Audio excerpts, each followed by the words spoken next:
नमस्कार दोस्तों, मैं हूं आपके साथ कविता राणा। बिहार विधानसभा चुनाव की सरगर्मी तेज है। इस चुनाव में एलजेपी अध्यक्ष चिराग पासवान ने अपने राजनीतिक जिंदगी का सबसे बड़ा फैसला लिया।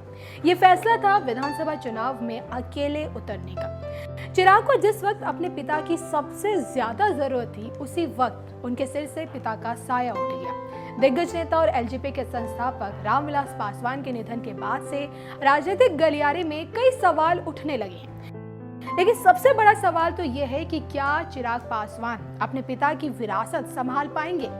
रामविलास पासवान के निधन के बाद से लोगों के दिल में एक सहानुभूति है, लेकिन इस संभावित सहानुभूति के साथ चिराग के ऊपर रामविलास पासवान की विरासत संभालने की एक बड़ी जिम्मेदारी भी है।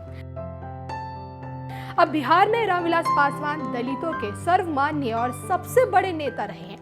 उनके निधन से एलजेपी के लिए दलितों की सहानुभूति आम है, लेकिन पिता के निधन के बाद चिराग पासवान के लिए चुनौतियों से भरा रास्ता शुरू हो गया है, जो अब उन्हें अकेले ही पार करना होगा। क्योंकि इस कठिन रास्ते को पार कराने के लिए अब पिता रामविलास पासवान का साया उनके सर पर नहीं है।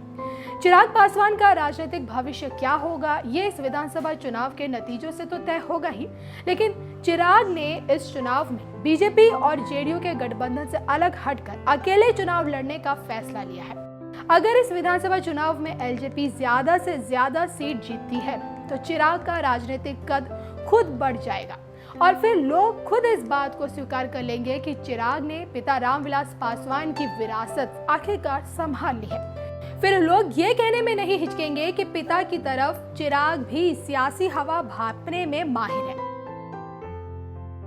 ये तो रही अगर पार्टी विधानसभा चुनाव में अच्छा प्रदर्शन करती है, लेकिन अगर एलजेपी अच्छा प्रदर्शन नहीं करती है, फिर इसका जवाब है कि उसके बाद चिराग के लिए मुसीबतों का दौर शुरू हो सकता है। अब चिराग की ये ख्वाहिश होगी कि वो पिता की जगह केंद्र में मंत्री बने, लेकिन उनकी ये चाहत भी बहुत चुनाव में प्रदर्शन से ही तय होगी।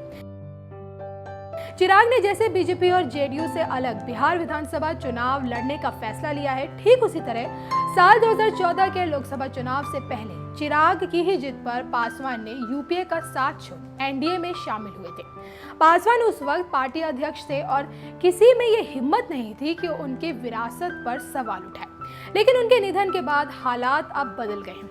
चिराग का अपने चाचा पशुपति पारस से मतभेद है और जब रामविलास पासवान ने चिराग को पार्टी की कमान सौंपी थी, तो पशुपति खुश नहीं थे।